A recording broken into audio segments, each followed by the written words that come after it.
Okay, spoiler alert. Spoiler alert, turkey is mutter. You're allowed to eat turkey. I'm not going to talk about the Thanksgiving element, but no, that's not my department. I'm staying in my lane. Turkey is kosher. That's a spoiler alert. Okay, now, so here's the sugya of turkey being kosher. So first I want to tell you a very strange story, and keep it in mind. It will come back around. In 1604, there was a person, his name was Menashe ben Yisrael. He was born in 1604. He lived in Holland. He was a child of a converso family. He was raised as a Catholic. His family had come from Spain a few years earlier. They had ran away. They had converted to Catholicism. He was raised as a Catholic possibly he was even born in Spain and then moved to Holland. He was raised as a Catholic. His Catholic name was Manuel Diaz. His last name I'm not even going to try. But he was a regular Catholic name. At a certain point, he became more well acquainted with his Jewish background, and he became Baal Tshuva, and he became Mechaber Svarim. And Menashe ben Yisrael ends up opening a printing house in Holland, and he writes and publishes his own Svarim and Svarim of others. And he's a big thinker, a philosopher, a thinker, a Kabbalist a little bit, and he has some very interesting ideas. Now, in the New World, on this side of the Atlantic, North America and South America was colonized by all the great European powers, by the Spanish, the Portuguese, the Dutch, the English, even the French a little bit. So Menashe ben Yisrael, being a Dutch citizen, being a citizen of Holland, he travels to Brazil to try to find his fortune in Brazil in 1640. And he comes here. It does not work out for him in the frontier town of Brazil. He loses everything that he has, and he goes back to Holland. And in 1644, he becomes aware. That's the first time we know that he mentions it. He becomes aware of a very interesting theory. And the theory goes as follows: that the Indians, the American Indians, be they in South America or North America, it was a big mevucha by the Chachamim of the day, and I'm talking about Goyim, as to where they came from. Meaning, because as far as they knew, they couldn't have traveled. No one could have traveled these distances. So where did these people come from? So there was a theory that people had in the day that there used to be a land bridge, and over time the water came over it. But from which part of the world did these people migrate there? So there was a theory that was being presented that said that these were the Aseres HaShevatim, or that Al Kapanim, the kernel, the nucleus of the Indian civilization, the American Indian civilization in the New World was Aseres HaShevatim. Now this is something that different Christians had proposed already in the 1500s, early on, and their rayas were very simplistic. There are certain minhage yemei nidus that the American Indians adhered to, that they said must have Jewish origins, that must come from their background as being Jews. There are those who said that the word Mexico really stems from Mashiach. The Mex in Mexico is Messiah. I'm not making these up. These are things that people said back in the day in the 1500s. There were books published that had these things in them that became popular. This was a theory that was spreading. But in 1644, Menashe ben Yisrael meets another Jewish converso, a Jew/Catholic a traveler to the New World by the name of Antonio Martezino. He was a Spanish person. He meets him, and he tells him a fabulous tale. He says, forget about all the theories, the pre-existing theories that the Indians are Aseres HaShevatim. He says, I went to a city called Quito, which is in modern-day Ecuador, so I guess Central America-ish. I went there, and right when I got there, I was arrested because they said I was here to Judaize, to convert people to Judaism. And they held me in captivity for 3-4 weeks, and finally, due to lack of evidence, they released me. They said, I'm not here to Judaize, and they let me go. But they told me, you are a Jew, even if you're not here to convert other people to Judaism, you are a Jew. It happens to be that there's a Jewish tribe like you who lives on the other side of the river. So there's a Jewish tribe like me? Really? Yeah, they put him in touch with the chief Francisco of this tribe from the other side of the river. These are all accurate names. These are names that Menashe ben Yisrael records. None of this it might be fiction, but it's not fiction that I'm making up. Chief Francisco takes him in a canoe of sorts across the river to this tribe there, and when he gets there, they greet him with, bows pulled back and whatever weapons, spears in their hands, and he says, I'm a Jew. He says, Shema Yisrael, and they respond back to him, Shema Hashem Elokeinu Hashem Echad. He says, Shema Yisrael, and they respond back, Hashem Elokeinu Hashem Echad. And he says, really, how do you know that? Tell me more. He said, no, we're not telling you anything. He stays there for a few weeks, and every time he tries to ask them for more information about the heritage, they get upset at him. We're not allowed to talk about this. It's a secret. Eventually, he tries to escape on a raft across the river back, and he almost dies. He gets pulled out. and they threaten him that he's not allowed to leave on his own. It's a whole arichas, his story back and forth, until they finally divulged to him several more, tiny details about their Jewish origin, and he goes back home. So he goes back home with this story that he ostensibly met a tribe of Aseres HaShevatim that's occupying a riverbank in Ecuador, in what's today modern day Ecuador. He tells this story to Menashe ben Yisrael in 1644. Menashe ben Yisrael does not seem to be particularly taken in by the tale. Doesn't, move the needle much for him. Here, it's a story, he's heard these stories before. But a few years later, in 1648 and 1649, Menashe ben Yisrael starts getting letters written to him by different Christian contacts that he has all over the world. Some from London, some from Holland, some from Spain, who are writing him as an expert in Jewish thought, and they're writing him, what is your opinion on this story that there's Aseres HaShevatim, that the Indians are from your people? And Menashe ben Yisrael is now forced to come up with an opinion, and he doesn't respond to any of these letters, but in 1650 he publishes a sefer in Latin, not in Hebrew, a sefer in Latin that was tailored for Christians. It was never released in the Jewish circles, called Mikveh Yisrael, where he writes, I had thought that this was going to be a simple matter that I could answer very quickly, but it's a really complicated shaila, and I have to write a whole sefer about it. In it he writes about the origin story of the Aseres HaShevatim and how these tribes might be from the Aseres HaShevatim, and there he writes why this became important to him. And he says, based on the way he darshans a drasha from a pasuk in Yeshaya, that seems to imply that Mashiach could only come when Klal Yisrael is mefuzar in all different locations in the world. He says, so now that we've become convinced that the Aseres HaShevatim are kind of found, they were exiled to the Americas, and the American Indians are them, so we could start talking about Mashiach coming. It could be Mashiach Zeitin. But there's one problem. There's no Jews allowed in England. At that point, England had banned Jews from living there. So Menashe ben Yisrael reaches out to the king of England, to what's his name? Oliver Cromwell, exactly, and starts writing to him about letting Jews back in to hasten the Geula. So this becomes like a very important part of Menashe ben Yisrael's theory. Like he needs to figure out how to get Jews back into England because these are Jews also. And he writes a whole book about it, and it's ultimately translated into Spanish and then into English. All the translations happened by Catholics who are using it for their mission of bringing Mashiach. It seemed to have been a whole movement amongst the Catholics also. They were called the millennialists, millenarians, who basically believed in a certain version of Yemei Mashiach that also involves the Jews. Granted, it involves the Jews converting, not the Jews being redeemed, but they also kind of had to have a hand on where all the Jews were, because it was important for their mission also that the Jews should be found and converted. So Menashe ben Yisrael participated with them, up to a point. Obviously, he wasn't down for the conversion part, but he participated with them up to a point. Now, this book is translated into Spanish, English, becomes popular. The first time it was translated into Hebrew was 192 years later, in 18-something, it was translated into Hebrew. So this was not written for a Jewish audience. It was written for a Catholic audience mostly. Now, you can ask me what this has to do with Turkey. So, well, let's put this aside, this fascinating tale of Menashe ben Yisrael's perception of the New World. It's not just his, it's people's perception of the New World. And let's talk about Turkey a little bit, the Messiah of Turkey, and we'll see how this could be relevant. So as follows. Birds, when it comes to kosher birds have a very unique thing that's an interesting factor. The Mishnah tells us that the Torah never tells us what a siman for a kosher bird is. The Torah, when it tells us in Vayikra and Devarim, when it says what birds are kosher, what birds are not kosher, it gives us a list of 24 treifa birds. There are 24 birds that are not kosher. Those you can eat, and the rest you could eat.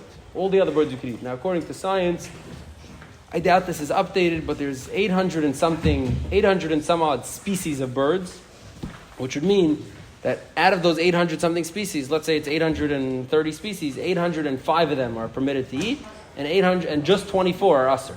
Meaning birds are overwhelmingly kosher, versus other animals where there's not a lot of kosher animals. There's a lot of treif animals, right? But birds, it's the opposite. There's almost all birds are kosher birds. There's a small handful of birds that aren't kosher, to which the Gemara in Chulin and the Samach Gimel and Beis comments, and the Gemara in Chulin says as follows. It says. The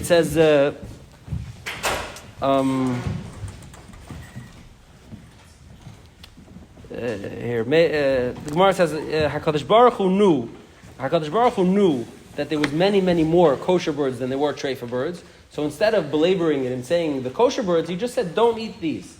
Now the problem is that out of the 24 birds that are listed in the list that the Torah gives us that we're not allowed to eat, we only know the identities of about 19 of them. Many of them are Talim, Grace, Machlekes, Rishonim, etc. And many of the birds on that list have many subspecies. For example, the vulture is one of the birds on the 24 that you're not allowed to eat, but the vulture, there are over 100 kinds of vultures. So there's so many, meaning it's not so 800 doesn't mean 800. There's really thousands of birds, but they're all, offshoots of these species. And now, Kapanim, we don't really know what all the birds on the list are and what all the birds of the kosher that are kosher are. So the Gemara goes into whole arichastik sugi to explain the simanim of birds, where basically it says as follows, that kosher birds have 4 characteristics that differentiate them from treifa birds. Meaning, if you're looking to know what makes a kosher bird, so characteristic number 1, and this is the most important one, is that treifa birds are dairis va'ichel. They trample and eat.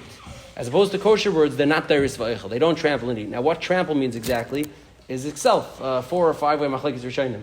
Trample could either mean that they kill things with their talons. That's their method of killing. Trample could mean that they catch things in the air. They're like a hunting bird. They catch something when you throw it to them, like a seagull. Trampling could mean that they hold their food down with one hand and they poke at it with their beak. With the, that's the way they eat. There's many different sheets in the Rishonim what trampling means, but a bird that's dairis va'eichel is the main characteristic that proves that it's a treifa bird, and a bird that's not dairis va'eichel is the main characteristic that proves it's a kosher bird. Now, there are also 3 more simanim for kosher birds that are given. One is that it's yeshlei zefek. It has a zefek is like an extra pouch in the stomach. It's a gizzard. The kurkabane niklaf, the kurkaban, which is another part of the digestive system, has a membrane that surrounds it, but the membrane on the kosher bird is easy to peel off. You can just peel it off with your finger. That's another siman. And the yeshle etzba yesera. It has an extra middle finger, which is, again, something that has a 4 or 5 way machlekes rishonim how to understand what yeshle etzba yesera means.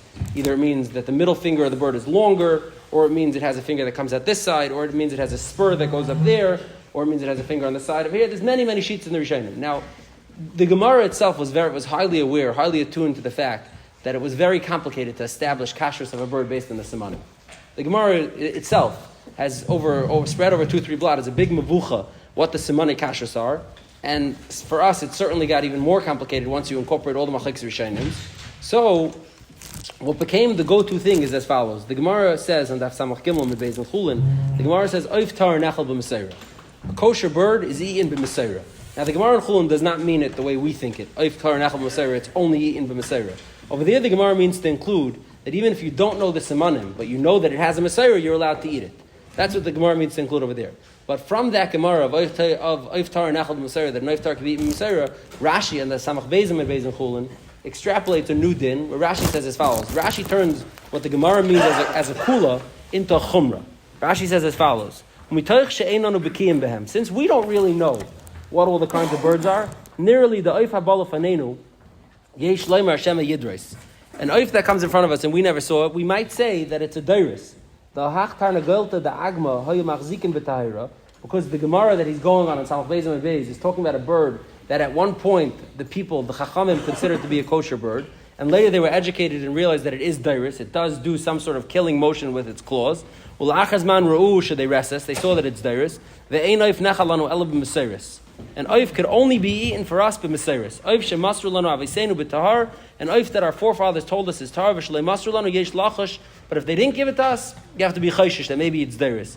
U'b'meseris yesh lanu lismach kedam l'kaman daf samach gimel midbeis shoif tahar nechal b'meseris. So Rashi takes a Gemara on samach gimel midbeis that essentially is a kula that says that even if I live in in New York and we don't have guinea fowl, let's say in New York, and comes along a Jew from Morocco who has guinea fowl l'roiv, and he tells me, by the way, this is a guinea fowl, we eat this all the time, I'm allowed to eat it. That's the din. Now, exactly who has to tell me and how he has to tell me is a sugya farza. Maybe we'll get to that. But that's what the Gemara in Samach Gimel and Beis means, Oif Tar Nechel Meseris, that it's permitted to eat it Meseris. It's a kula. But Rashi spins that off in the Samach Beis based on another Gemara, and Rashi says there's also a chumrah inherent in that. Hayos, the simanim of Oif Tar got so complicated, and we don't really know, what it is. So Mamela Oif is only Nechel Meseris. You're not allowed to eat a bird unless you know that it has a Meseira. Now this is the halacha for all Ashkenazim. The Ramah in Siman Pei Beis in Shulchan Aruch, the Ramah says as follows in Pei Beis Sif Gimel. The Ramah says, "V'yesh ayrim she'ein lismech afilu al zeh on any simanim ve'ein lechel shum oif." You shouldn't eat any bird ela b'meseris. Only if it has a meseris. Shekivlu b'yishu utar, that we makabel that it's tar v'chein noyigim ve'ein l'shanis. So Ramah adds all the layers of a Ramah. The minig is like that, meaning the minig should be like that. V'chein noyigin ve'ein l'shanis. The Ramah does all the layers that the Ramah could do to say that this is a minig that needs to be adhered to. So the minig in all Ashkenazi Jewry is that when it comes to birds, we eat birds b'Aseres. We don't eat birds based on simanim. Meaning if you have a bird and you can establish that it has a korkaban that presents as a kosher, and it has a zefek, and it has an extra atzbi yisera, and whatever, we don't eat it because we're chayshish that maybe somewhere in the ancestral line of this bird it has the dairis tendency. We don't know. Could be it has the dairis tendency. Maybe it's a child of a dairis. Maybe it's a cousin of a dairis. We don't know exactly the whole genome structure of the birds, and we're chayshish that maybe this bird is a dairis. That's the halacha. That's the Ramah passes. So now let's come back to turkey. So turkey is the ultimate New World bird that has no Maseira. Let's just say it how it is. It has no Maseira because the worlds were separated, right? All Jews lived either in the Middle East, in the Levant, where the Arabs live, or they lived in Europe, in Germany, France, Poland, Ukraine, Russia, etc.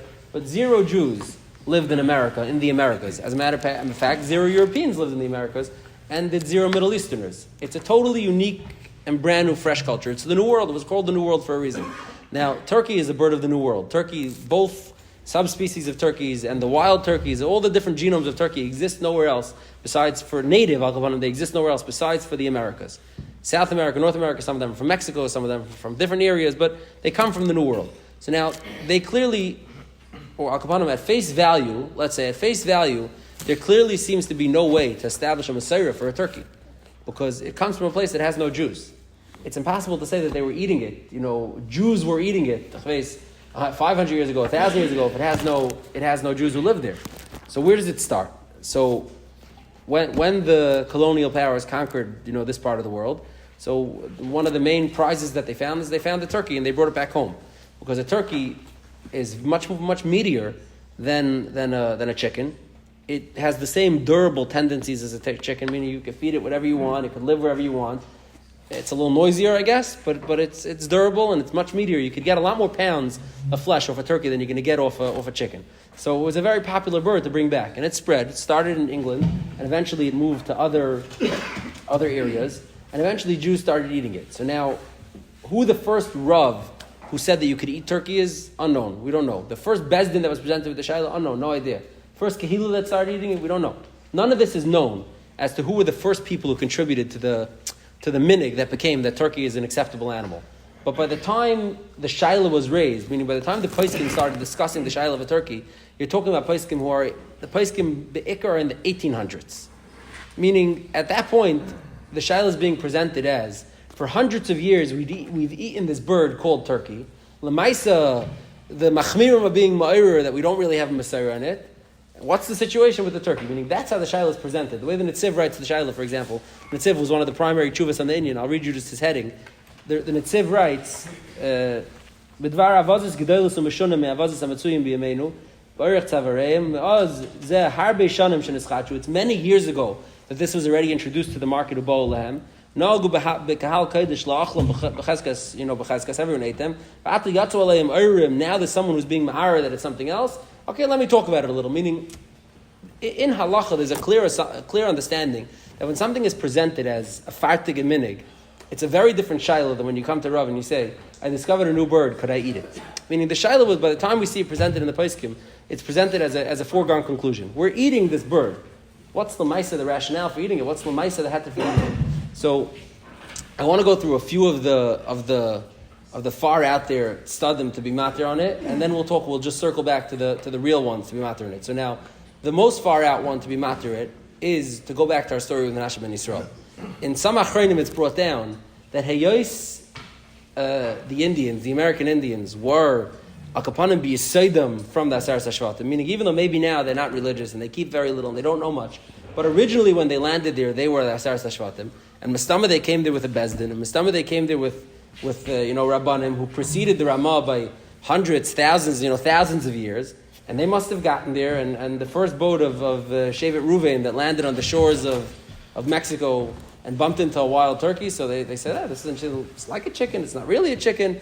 They had a Moshe Bezdin, they cut it open, they checked, it has a gizzard, it's korkaban and niklaf, it has an extra finger. Okay, they said, let's observe it for a few months, let's see what its tendencies are. They observed the flock of turkeys, and they saw there's no dairis happening. It's not a bird that's dairis.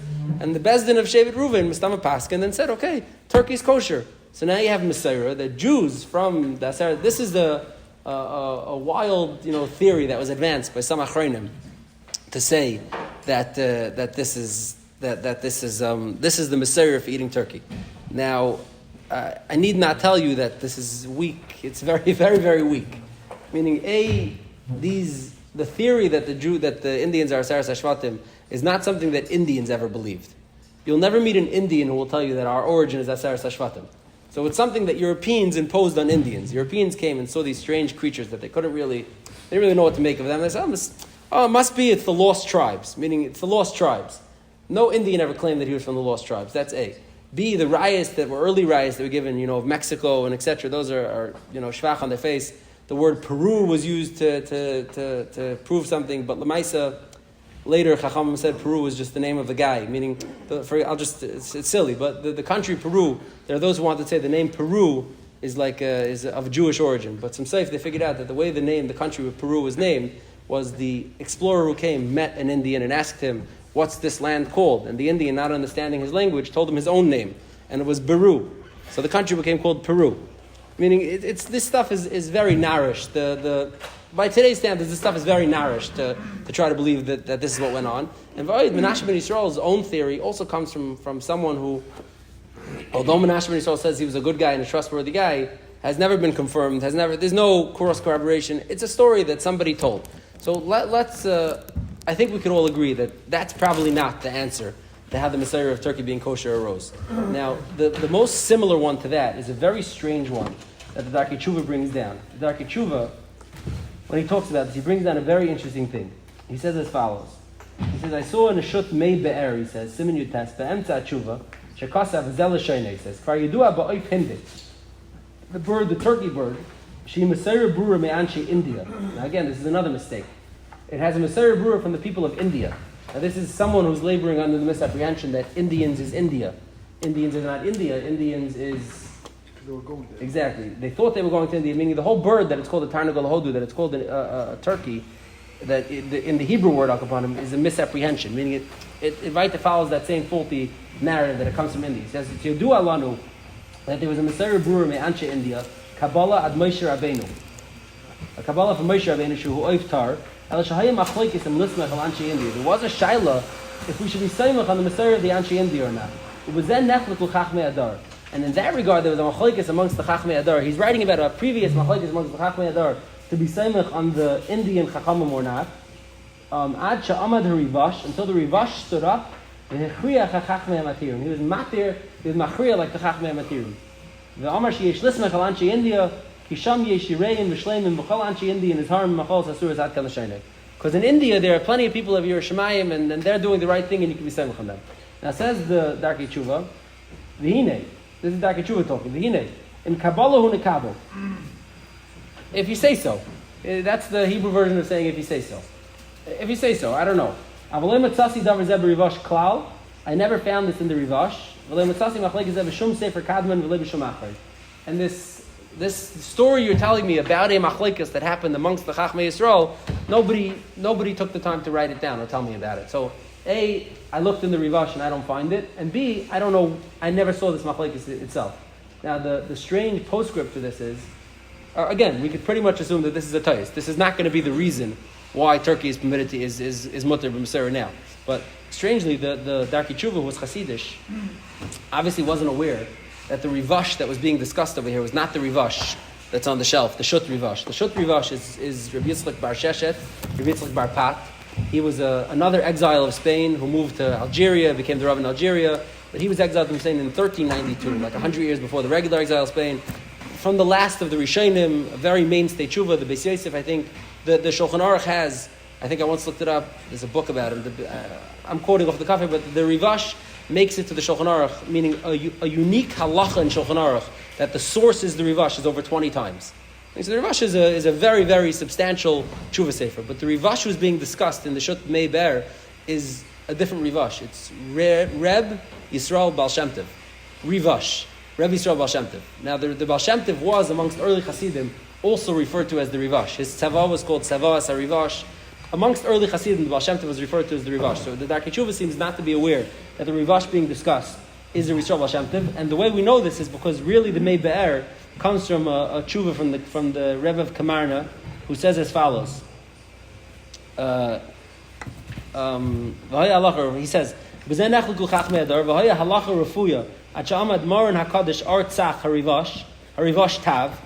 it's the Kamarna Rebbe quoting the Baal Shem Tov, who's saying, and this is probably a true story, that there was a machlekes amongst local chachamim, not some grace of Shaila in the Bezdin of the Rivash. There was a machlekes in whatever, in Podolya province in Ukraine, when these birds showed up, to eat them, to not eat them, and they came with, meaning, by the time the Baal Shem Tov existed, let's say in 1660, when this story's happening, so someone shows up, a traveler comes with a turkey, and he says, I'm coming from London. Where in London they eat this already for 200 years. And there was some mavucha, the sheikhim started handling, is it a chicken, is it not a chicken, can we eat it, can we not eat it? Okay, let's bring it to the Rebbe. They brought it to the Rebbe, and Baal Shem Tov said, if it comes with a Messiah, the guy's telling you that he has a Messiah for 200 years, Ken Stessen, we're saying a Messiah. That's what the Baal Shem Tov Sachra was. Ken Stessen, it comes with a Messiah. The Baal Shem Tov wasn't saying that it comes with a Messiah from India, from Anshe India, from Moshe Rabbeinu, from Aseres HaShevatim, from something like that. The Baal Shem Tov was saying it's presented as a Messiah, which again is the same thing. The Shaila is presented before all the Paiskim in the 1800s and 1700s was a Shaila of like Mitziuti, fait accompli. It already is. Now what do you do?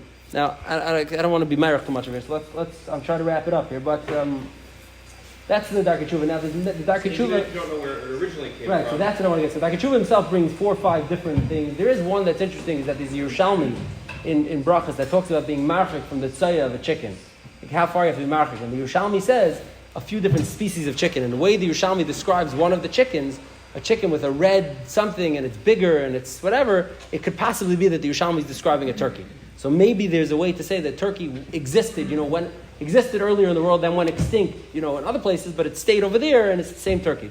That's one Messiah that the Arugas Habaysim seems to bring. But to me, what the Netziv says is the primary actual rationale for allowing turkey to be in. And I'm skipping here. I apologize. It's not enough time for everything. There's really 5, 6 different reasons that are brought down in different paiskim. I went with the funny ones, but the Netziv in his tshuva in Shut Meishav Davar and Chelik Beis and Tshuva Chaf Beis, and the Netziv says as follows. Ivra, he says, and this is what we've been coming to the whole time. Ivra, he says, Kol zeh im hayabal lefanei mirosh. All this shaila of Messiah, after an arichas on Messiah, on the Ramah, on the Sugi and Chulin, etc., Kol zeh im hayabal lefanei mirosh. If this would come to me, you have a brand new bird. Rabbi, we found a brand new bird. Could we eat it? I would tell you no. The Ramah says, Matarnish. There's no Messiah, you can't eat it. Aval achar shekvar nagu la'achla. It says people eat it already. Mistama gam az hayal pi haras chacham. It says, although I can't point to you and tell you which Bezdin, which Chacham was the Rav HaMekel on this, Mistama Jews asked their rabbi. I don't know who it was, but Mistama they asked their rabbi. And he, based on whatever his, vision and knowledge of this, he thought this to be a pre-existing kosher bird that he was aware of already. We're not going to go back now and retroactively say, everyone before us ate oifus tmeis, they were wrong, they made a mistake, and you can't eat it. It says, "Varei tarnagalta the agma she'achlu mistamalei haya afilu miser," because that's zaitik. Fine, v'teda, he says, "Sheheter ha'oifa indik." The heter of the oif, the turkey bird, she'anu oichlin, that we eat. And the Tiv is writing that I eat it, that we eat it. Hayu harbi ma'arim aleim b'shash eviyu me India. There were many people who were ma'ir on it when they brought it from India. And the way we start off with, he says, the Netziv says it straight out. There was no Messiah in its Kashrus. So let's not try to make up, backdoor Messiah over here. There was no Messiah in its Kashrus. He says, I know of people today who still don't eat it. And supposedly, it's not, the Shlah actually left the Tzava, and it's not in the Tzava. But supposedly the Shlah's Einikach were nitztaveh by the Shlah when he was dying, not to eat turkey. And Einikach, the Shlah don't eat turkey. There was a famous family in Russia, I think the Frankel family, that didn't eat turkey. The Kamenetskys. The Man family doesn't eat? The Kamenetsky family. Interesting. So Abidaris, there you go. The Kamenetsky family has a maternal Messiah not to eat it, meaning Rabbi Yaakov's mother didn't eat turkey, and Rabbi Yaakov didn't eat turkey, and Rabbi Shmuel doesn't eat turkey, al tzaracharetz for his father, but his kids and his wife are allowed to eat turkey. So that's a small sherish of some minig that existed somewhere, There are some in Hagam not to eat it, and the Netziv was aware of this. Says Netziv, and there are in Hagam not to eat it. Mikol Makim, Kvar Nagu Leheter, the overwhelming minig is Leheter, they ain't Paitzepeh. And nobody says a word. Why? He says, V'humishum shekvar hochzek le'atera ve'in raya la'asram. At this point, it was already muchzik to be mutter.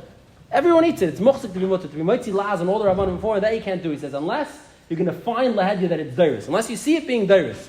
If you have no raya la'isra, You can't go and rewrite history. He says, Hachanami Bahani Avazah. He says, now, this is a little hard to swallow, right? It's like, you tell me there's a whole sugya that says you have to have Messiah, there's Rishonim, there's Rashi, there are Ramah Paskins like it. Yeah, so to make this a tiny bit more palatable, there are those who want to say as follows, that if you just, this I can't say because we don't know who the first Rav and the first Kehillah to eat it was, but there are those who want to say as follows, that the Ramah's Psak was only codified as a Psak in let's call it 1575, let's say. Turkey really came to the New World in 1496. They already brought back Turkey. So there were Kehillas who already had someone who ate turkey by asking a Rav who didn't hold like the Ramah. Meaning the Ramah is a day that paskin like this, that you need to have Messiah. There are plenty of other Rishonim. There's a Rambi that the Balamar brings, that the Balamar says we paskin like. There's Rabbeinu Tam. There's other shittas that don't hold like Rashi. So it could be that this psak even started before the Ramah was on the scene. Meaning before the Ramah put his hand on the scale and said, Ve'en l'shana is v'kach noegin, and this is what you should do, this minig already started. So it could be what the Netziv means is the minig started before the Isser started. So now to go back and retroactively say this Isser should apply to everything it started before, that you can't do already. It has the Simone Kashrus. It presents as a kosher bird. But to go back and say because you need Messiah, maybe that you can't do. That's too far. For example, the Shoel Meshiv in his tshuva about this says, Vaistois, that Klal Yisrael was not makabel the Ramah in Gansen, this Ramah. That's what the Shoel Meshiv says, is that you have to say that the dar of the Ramah, even though by us it's mamash a munach, that we don't need it because it doesn't have Messiah, Vaistois Klal Yisrael was not makabel the Ramah's psak in its full shleim. This is what the Shoel Meshiv says. Al Kapanim, be it if the Messiah is Aseres HaShevatim, or the Anshe India from Moshe Rabbeinu, or when something is done, it's done. Be it as it is. I think everyone knows that Bismanenu, turkey is definitely considered a kosher bird. Yeah. What did he say? What's wrong with the turkey? You've just experienced another Torah class brought to you by TorahAnytime.com.